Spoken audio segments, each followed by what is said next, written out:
Alright, I interrupt continuity to bring you a thematically appropriate episode of The Best in a Faction.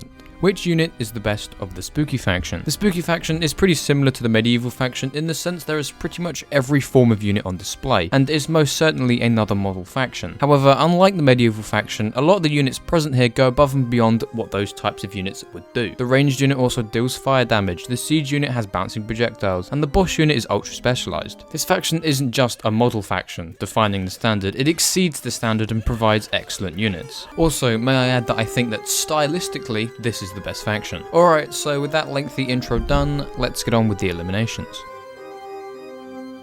Let's first cross off units that in no way contest the number one spot. First one is the Skeleton Warrior. If you've seen even one of the previous episodes of this series, you probably saw this coming. Why is this unit getting eliminated? See all previous comments on peasant units. Only good in a handful of situations. The fear ability it possesses definitely gives the warrior more utility and makes it one of the best peasant units in the game. However, it's still a peasant unit. It still doesn't compare to the rest of the faction. Next unit to go is the Skeleton Archer. This unit is easily one of the better low-cost ranged units in the game.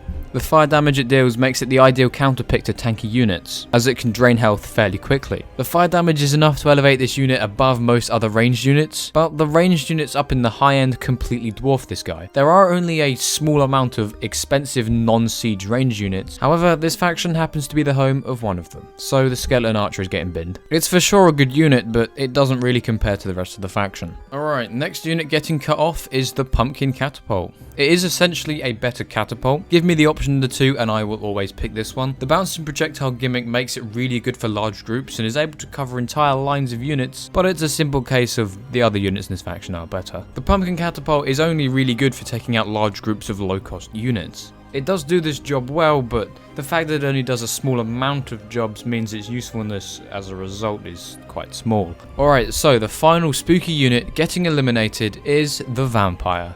The Vampire is good at immobilizing tanks. It's also good at attacking ranged units. The fact that it doesn't really cost a whole lot means you can have a lot of them, so it's really easy to swarm units with. On top of this, the ability to turn to a bat means it can cover large distances quite quickly. It's also quite small, so ranged units struggle hitting it. This does make the Vampire the ideal unit to take out ranged units with, but I'm out of positives. It doesn't really work for much else. It is really good at taking out ranged units, but that's about it. The other units in this faction definitely overshadow it. Alright, so we are left with three: the Candlehead, the Reaper, and the Swordcaster. The Reaper is the easiest unit to explain. It's a close range specialist. It completely and utterly shreds through any groups of melee units, with the exception of some tank units. The Candlehead is probably less easy to explain, and you're probably confused as to why the Candlehead has made it up this far, and to be honest, so am I, and I'm the one who wrote this video. Simply put, the Candlehead is an incredibly good support unit. It can push back units, immobilizing them, and for shielded unit, it just causes them to freeze in place. Either way, other units around it has an easy time picking enemies off. It can completely tear open shield walls, completely immobilize tank units, and cause the accuracy of ranged units to completely disappear. However, the Candlehead is one of the hardest units in the game to work properly. It's very strict with how it needs to be placed. Alright, lastly the Swordcaster, another weird one to explain. It excels at close range against melee units, however it is pretty easily swarmed, making it a good complementary unit, and its rate of fire means if you're able to protect this thing, it's very dangerous up close. Though its range and mobility makes this less than ideal for dealing with units at a long distance. The more I look at it, the more I realise how similar the Swordcaster and Reaper are. Both work best at close range, and both are immobile and slow. However, the fact the Swordcaster uses projectiles means armoured and shielded units can completely cripple it. Problems that are non-existent with the Reaper. But the added range with the Swordcaster means that units can be attacked on approach. So which out of the two is better? Well, they are very evenly matched. Almost perfectly matched. All the situations the Reaper struggles with, the Swordcaster works well in, and vice versa. But looking at them stand alone, both have huge weaknesses. Weaknesses that aren't present with a well-placed...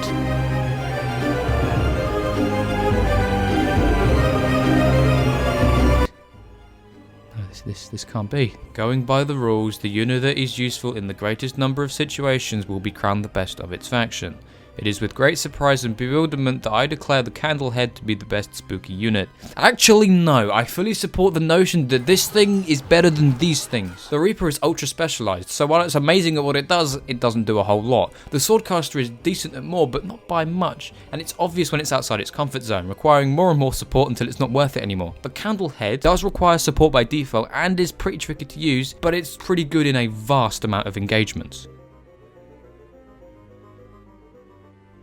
So there we have it. Probably a very controversial episode of the best in the faction. I can't wait to see the comments. Anyway, that's it for this video. Thank you so much for watching. If you did enjoy, don't forget to leave it a like. Perhaps consider subscribing to get more content just like this. And with all that being said, I will hopefully see you in the next one.